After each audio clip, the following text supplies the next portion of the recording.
सनातन धर्म के मंत्रों में इतनी ताकत है कि व्यक्ति की हर इच्छा और हर बीमारी वो ठीक कर सकता है। उसी के माध्यम से व्यक्ति की आंखों में देखकर उसकी बीमारी को और उसको मैं भाप लेती हूँ। तो या तो 3 दिन में या 7 दिन में या 21 दिन में, लास्ट 40 दिन में वो ठीक हो सकता है। मैं हरियाणा में बाबा इच्छापुरी धाम जो मतलोडा में है, वहाँ मेरा गुरु स्थान है और मेरे गुरुजी बड़ी तपस्वी महात्मा, अभी उन्होंने समाधि ले ली है। तकरीबन 17-18 सालों तक गुरु के सानिध्य में रह के मैंने तप, भजन, सुमरन, उन्होंने जो जो तपस्याएं, साधनाएं मुझे करवाई और उन्होंने एक ही बात मुझे कहा कि बेटा भजन कर, और बहुत सारे मंत्रों की साधना करवाई, सिद्धि करवाई। और जहाँ तक मैंने देखा, सनातन धर्म के मंत्रों में इतनी ताकत है कि व्यक्ति की हर इच्छा और हर बीमारी वो ठीक कर सकता है। इस 17-18 साल के अनुभव से अगर मैं कहूँ तो मैं यही कहूंगी कि अगर व्यक्ति का खान पान और एक मंत्र उसकी बॉडी के हिसाब से अगर वो जपे तो वो हर बीमारी पर काबू पा सकता है और वो अपनी हर इच्छा पूरी कर सकता है। ये प्रक्रिया कैसे होती है? हमने देखा कि आप कुछ मंत्र बताती हैं अपने भक्तों को और वो मंत्र लेकर के चले जाते हैं। हमने देखा कि एक व्यक्ति जो कि शराब की लत से काफी परेशान था, उसको आपने बताया एक मंत्र और कहा कि आप इस मंत्र का जाप करिए, वो ठीक हो जाएगा। इसके बारे में देखिए, मैं समस्त संसार के सभी व्यक्तियों से ये कहना चाहूंगी कि मेरे गुरुजी ने मुझे हंसना सिखाया, रोना सिखाया, पढ़ना सिखाया, हर कला सिखाई। और जिस संसार में वो जीते हैं थोड़े से भोग के लिए और विषयों में लिप्त हो जाते हैं, उस मेरे गुरु के तप ने, उस मंत्रों ने मुझे वो परम आनंद अपने अंदर अनुभव करवाया केवल मंत्रों के माध्यम से। और उसी चीज को मैं अगले व्यक्ति की आंखों में देखकर भाप जाती हूँ।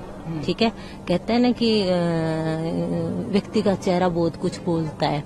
तो इसको आप ये भी कहिए कि जो मैंने कठिन तपस्याएं गुरु सानिध्य में की हैं, 3-3 साल तक भभूत रमा के मैंने सूर्य को नहीं देखा। फिर ज्येष्ठ के महीने में गुरुजी ने सूर्य की तरफ देखने को मेरे को कहा, और रात्रि मतलब मैं 4 बजे सोती हूँ और बहुत कम खाना, बहुत कम सोना, और मतलब स्थूल शरीर की बजाय मैं सूक्ष्म शरीर में जीती हूँ।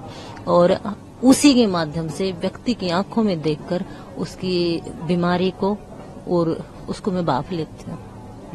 कितने दिन की प्रक्रिया होती है अगर कोई व्यक्ति मंत्र लेकर के जाता है? अगर वो खान पान और मंत्र सही जपे तो या तो 3 दिन में या 7 दिन में या 21 दिन में, लास्ट 40 दिन में वो ठीक हो सकता है। देखिए, मैं बता सकती हूँ लेकिन कोशिश उसको करनी पड़ेगी। ऐसा कोई मतलब जादू नहीं कि मैंने हाथ पे रख दिया और वो ठीक हो गया।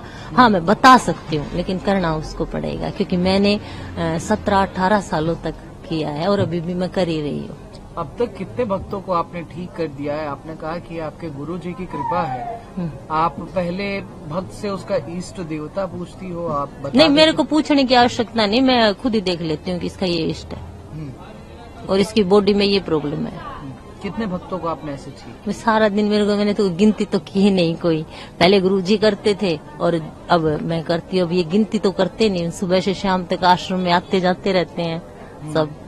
जो कौन कौन सी बीमारियों का इलाज है आपके पास? देखिए, अपना जो आश्रम है उसे बाबा इच्छापुरी धाम बोलते हैं, और अगर आप वहाँ आओगे, विजिट करोगे तो वहाँ इर्द गिर्द लोगों से पूछोगे कि वो एक ऐसा धाम है जहाँ सबकी इच्छा ही पूरी होती है?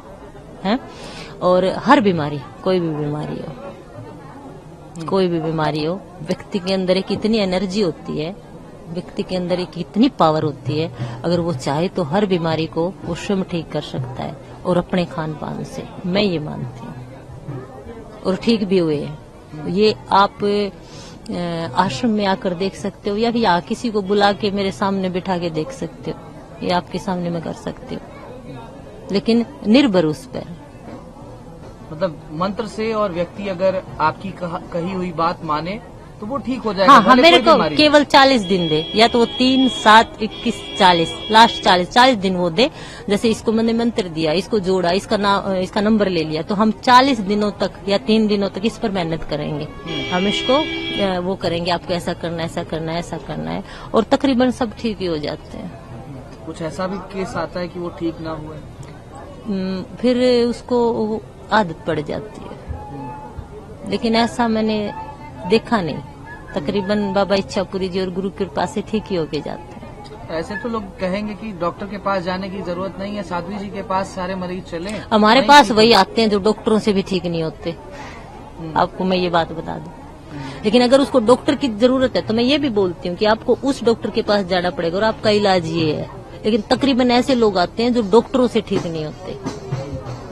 कुछ लोग प्रश्न चिन्ह भी खड़ा करेंगे, कहेंगे कि बड़े बड़े डॉक्टर हैं, बड़ी बड़ी मशीनें हैं, साइंस ने इतनी तरक्की कर ली है, और 21वीं सदी में साध्वी जी बैठी हैं, वो मंत्र दे देती हैं और लोग ठीक हो जाते हैं। ये प्रश्न चिन्ह का सवाल है। कई लोग देखिए, मैं मंत्र देती हूँ, उसकी कैपेसिटी कितनी है, और मैं व्यक्ति को ये भी बताऊंगी कि मैं ये नहीं कहती डॉक्टरों के पास मत जाओ। मेरे सामने आएगा तो उसको डॉक्टर की आवश्यकता है तो मैं उसको डॉक्टर के पास भी भेजती हूँ कि आपको मेरे मंत्र की या उसकी आवश्यकता नहीं, आपको डॉक्टर की जरूरत है।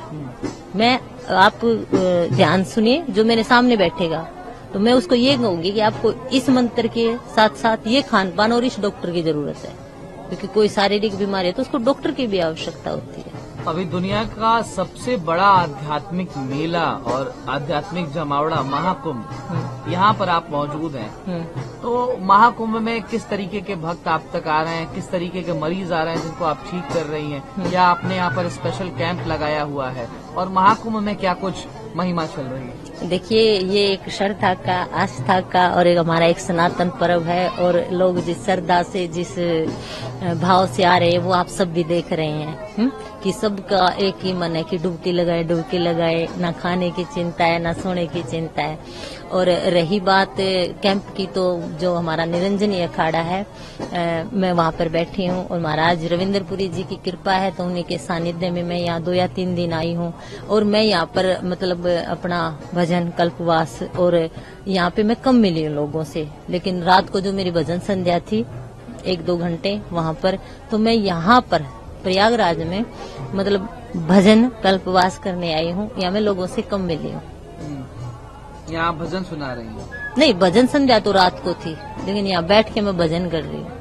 किस तरीके का भजन होता है? देखिए, जब मेरे गुरुजी ने मेरे को जो मंत्र दिए हैं, और जिन मंत्रों को मैं व्यक्ति की बॉडी देखकर और उनको बताती हूँ कि आपको इस मंत्र से, देखिए हमारा एक स्थूल शरीर होता है, एक सूक्ष्म शरीर होता है। स्थूल शरीर को जैसे भोजन की आवश्यकता होती है, और उसी प्रकार सूक्ष्म शरीर को मंत्र, सत्संग, इन तीर्थों की और इन आध्यात्मिकता की, यज्ञ की, पूजा पाठ की, जब तब संयम साधना, सब सुमरन के माँ, दर्शन पर्शन परना, सुमरन बन कुछ ना।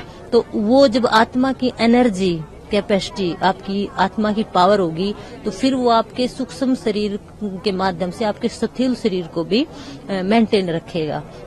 इसलिए तो जो भजन गुरुजी ने जो मंत्र दिए हैं 3-4 घंटे, सुबह 3-4 घंटे मुझे मेरे साधना में लगते हैं, तो वो टाइम मैं वहाँ भी लगाती हूँ। यहाँ बैठ के थोड़ा सा ज्यादा, तो मैं वो करने आई हूँ यहाँ पर।